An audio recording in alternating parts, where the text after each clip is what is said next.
Watching this Prime Minister try to navigate his way through Parliament this week reminded me of a Malcolm Tucker quote. This is like a clown running across a minefield, because the fleas are jumping off this dog of a government. The Prime Minister, when he took over and knocked off Malcolm Turnbull as Prime Minister, he described the coalition as a Muppet show. Well, he is now the Muppet in chief. And we know that the theme song of the Muppet Show says this: it's like a kind of torture to have to watch the show. And indeed it is, Mr Speaker, indeed it is. Today we saw on the National Anti-Corruption Commission a government lose not one, but two votes on the floor of the Parliament. And then when we asked about that in question time, he said it's our fault. It's our fault that they haven't introduced legislation on a National Integrity Commission that they said they would more than 1,000 days ago. More than 1,000 days ago.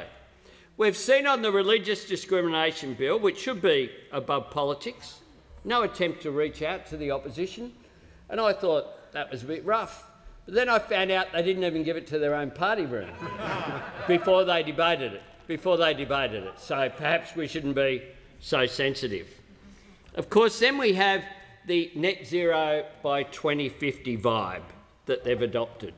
They can't legislate it. Apparently, no one's told them that what we debate in this place is legislation. Apparently, it's bad. And then, of course, they have the target that Tony Abbott established of 26 to 28, that he established in 2015 for 2030. Now, even though they say they're going to reach 30 to 35, they can't change it because the Nats won't let them, and half their own party room won't let them. And then, so the Prime Minister goes to Glasgow. That all went well, that international trip. And so he goes to Glasgow after the debacle in Rome. He gave an empty speech to an empty room. Then he left. Australia signed up to going to next year's Conference of the Parties on Climate Change with a higher target. Australia signed up to that. Yep. And then they put out a statement the same day saying they wouldn't do that. Nothing to see here. Just kidding. Then, of course, we get to the issue of vaccines, and that's where it gets really ugly. We had 5 senators cross the floor to vote for a one-nation position, and we have a Prime Minister who's been saying, oh, people should be able to get a cup of coffee in Brisbane without showing their vaccination certificate, without seemingly being aware that the same provisions apply in Sydney. And then, of course, we had the protests, an area where we need leadership. And the Prime Minister's response was part dog's breakfast, part dog whistle. That was his response. Out there refusing to unequivocally do what a leader was required to do when gallows appear outside of a parliament and where people are threatening to murder members of parliament. So after 2 years of disruption, Australians need to put the pandemic behind us. We all agree with that. And we also agree that we wouldn't have had the recent restrictions if this government had done its job and secured vaccines and secured quarantine. But the best way to do this is to put this government behind us. That's what Australians are increasingly coming to terms with, that this is a government seeking a second decade in office who don't have an agenda for today, let alone an agenda for tomorrow. Now, perhaps the rebels in the government have a point, because no matter what position they take, if they wait long enough, it'll be the government's position. Because Scott Morrison has a different position last week and last month and last year from what he has today.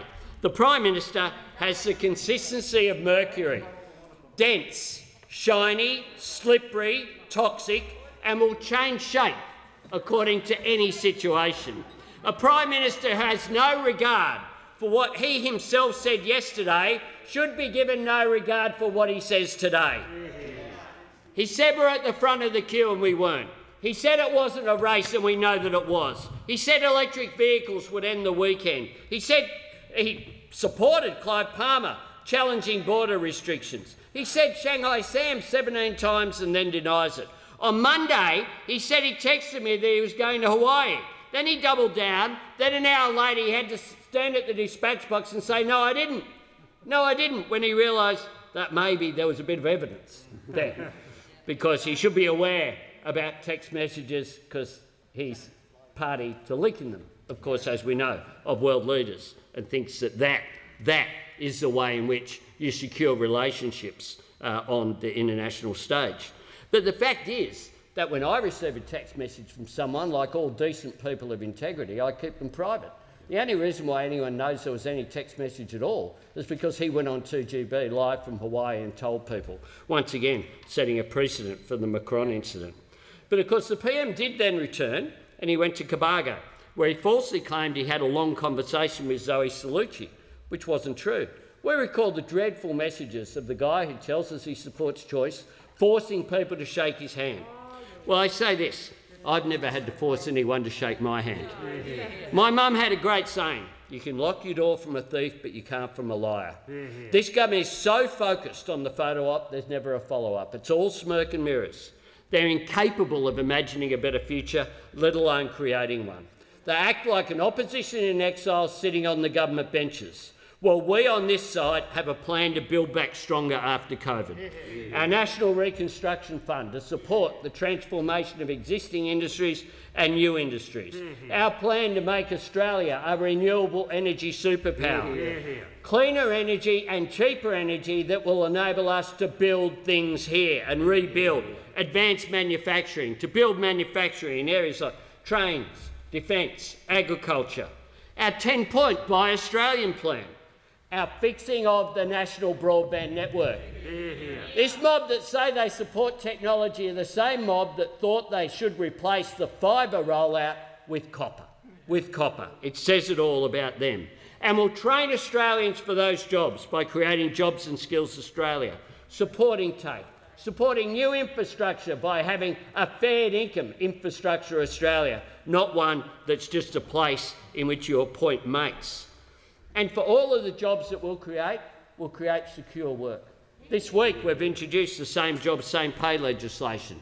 We have a range of other measures to close the gender pay gap, to fix casualisation, to look after people in the gig economy. We want no one held back and no one left behind. We will advance the universal provision of affordable childcare.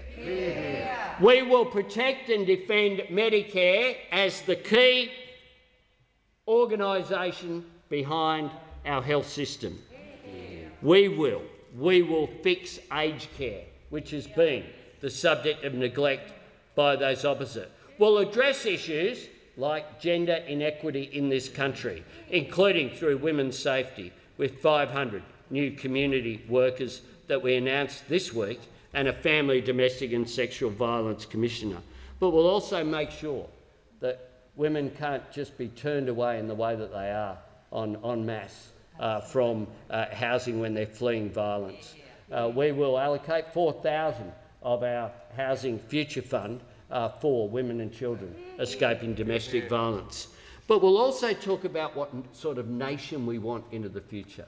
A nation where we actually work together, a nation where we promote unity, a nation where we take people on that journey, where we stop trying to divide.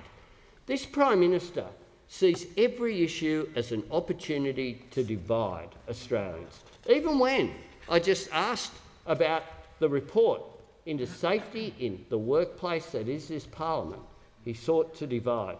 I just want a copy of the report and to make sure that all the parliamentarians who participated get access to it. But we'll talk about what sort of Australia we want.